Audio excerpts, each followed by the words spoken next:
तरुण हत्या मामले में कोर्ट का बड़ा फैसला।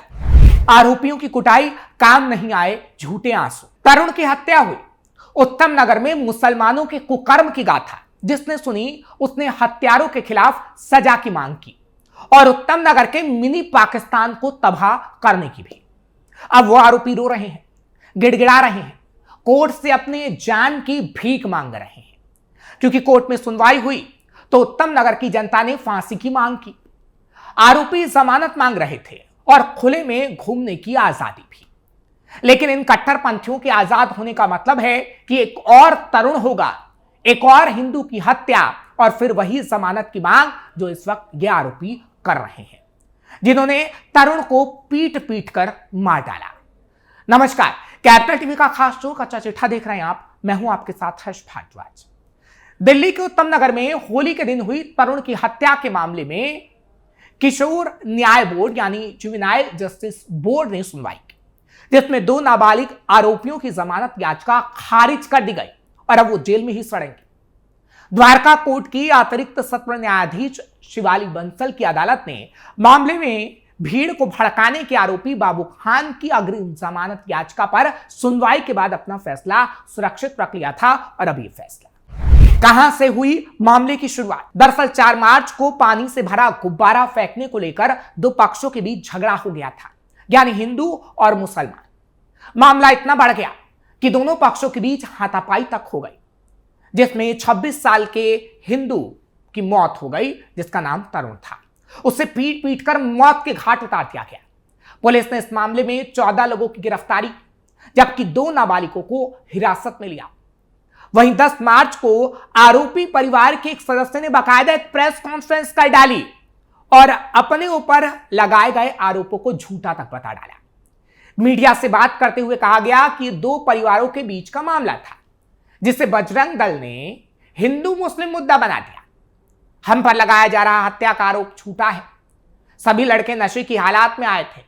ये उनकी अपनी ही लाठी थी जो तरुण के सिर पर लग गई, जबकि पुलिस रिपोर्ट ऐसा कुछ नहीं कहती। एक पहलू को गलत दिखाया जा रहा है, ये बेहद गलत तरीके से दिखाया जा रहा है। सच्चाई इस बात की है कि मेरी बुआ सारी का सामान लेने जा रही होती है, सारी का सामान लेकर आती है, तो वहाँ पर से तो जो 20 साल का प्रिंस होता है वो मेरी बुआ के ऊपर गंदे बलून का भरा हुआ गुब्बारा फोड़ते, जिसको मेरी बुआ देखती है और हल्ला करती है तो उसके घर वाले बाहर आ जाते हैं।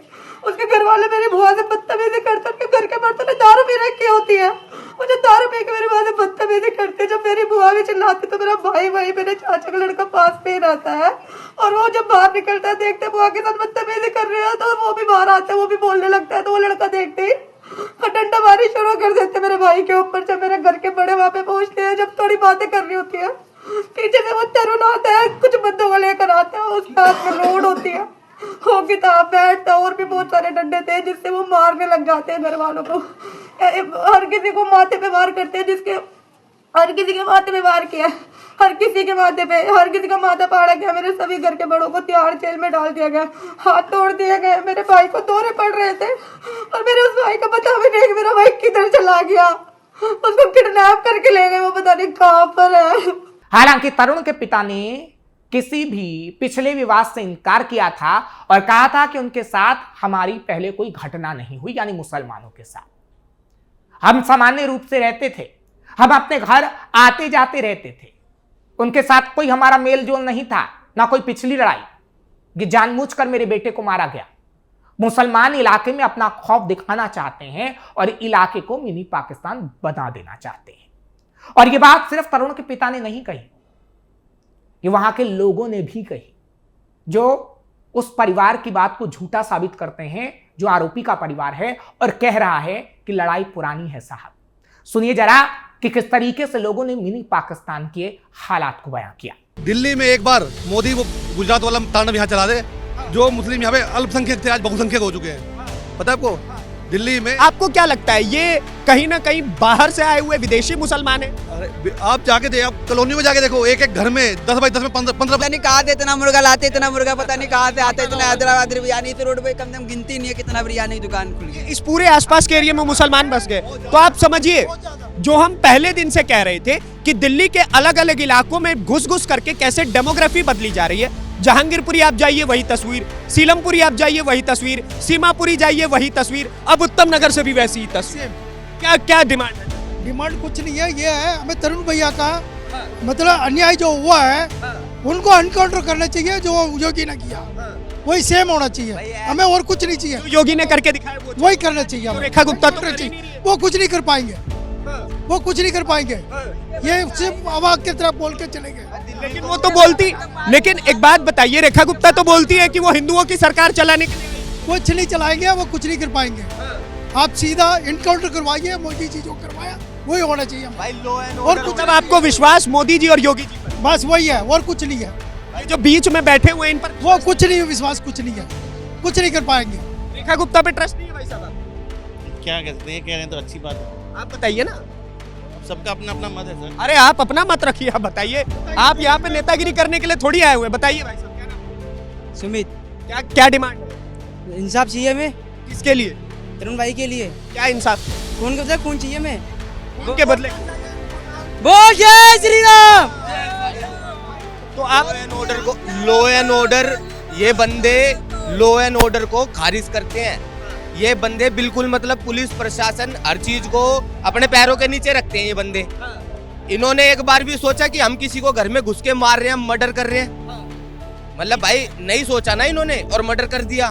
तो इनके लिए तो लो एंड ऑर्डर, कानून, जज, पुलिस और जो भी है ये सब बेकार ही है।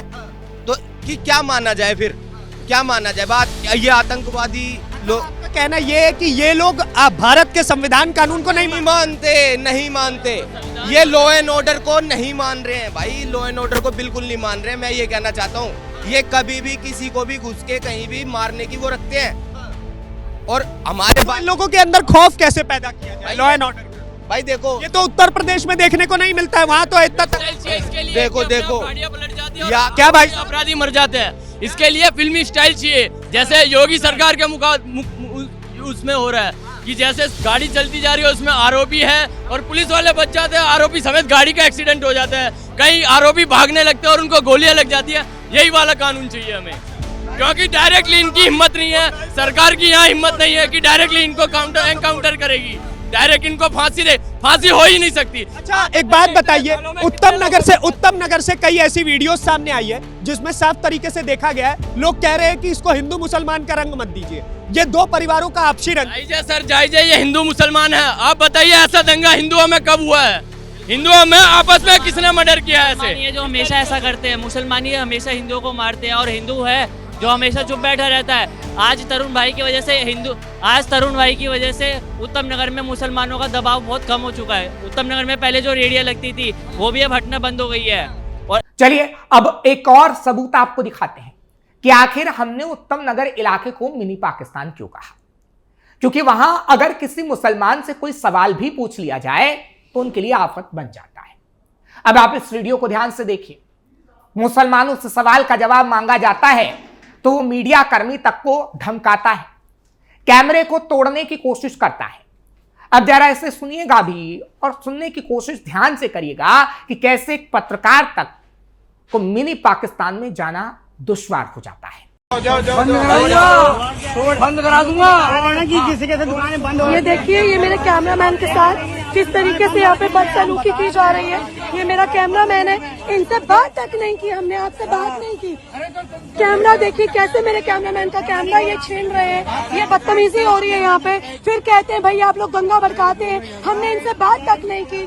हकीकत यही है इस इलाके की जो हम आपको दिखा रहे हैं, लेकिन शायद ये लगा था कि ये मामला आया तो ऐसे मामले आने बंद हो जाएंगे और ऐसे में नहीं पाकिस्तान की तबाही भी देखने को मिलेगी।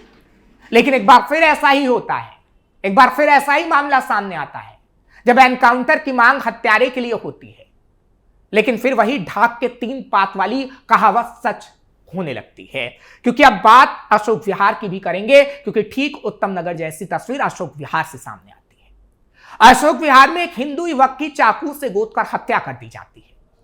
अशोक विहार थाना इलाके के वजीरपुर इंडस्ट्रियल एरिया मच्छी मार्केट में हत्या की वारदात को अंजाम दिया जाता है।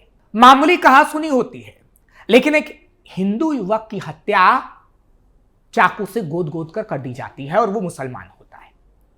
पुलिस ने इस घटना को लेकर एक आरोपी तानिश को गिरफ्तार किया है।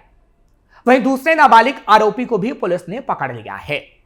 यानी यहां भी एक हिंदू को मारने वाला मुसलमान ही निकला। अशोक विहार इलाके में हत्या की इस घटना को लेकर पुलिस ने जानकारी दी है कि पीसीआर को 8 अप्रैल को शाम करीब 6:23 पर WPIA क्षेत्र के बी ब्लॉक स्थित फिश मार्केट में एक व्यक्ति पर चाकू से हमला किए जाने की सूचना मिली। मामले की सूचना मिलते ही पुलिस की टीम तुरंत मौके पर पहुंची। इस घटना को लेकर अशोक विहार पुलिस स्टेशन में FIR संख्या 113-26 धारा और 103-135 BNS के तहत मामला दर्ज किया गया और जांच शुरू की गई है।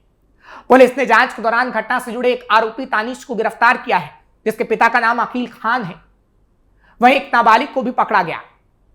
पुलिस की जो शुरुआती जांच है उसमें यह सामने आया है कि यह घटना पीड़ित और एक मोटरसाइकिल सवार के बीच कहासुनी हो गई थी। यानी मोटरसाइकिल सवार पीड़ित को जानता भी नहीं था, लेकिन बावजूद उसको मारा गया चाकुओं से गोद कर और मोटरसाइकिल छोड़कर वो फरार हो जाता है।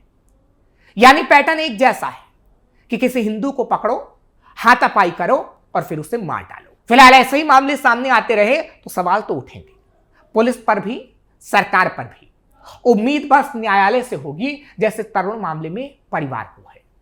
और ऐसे में पाकिस्तान को तबाह करने की भी अपील, जहां कट्टरपंथियों ने न जाने कितने हिंदू जानों को ले लिया है। आपको हमारी ये खबर कैसी लगी कमेंट सेक्शन में जरूर बताइएगा। खबर को लाइक शेयर करें, कैपिटल टीवी को सब्सक्राइब करना मत भूलिएगा।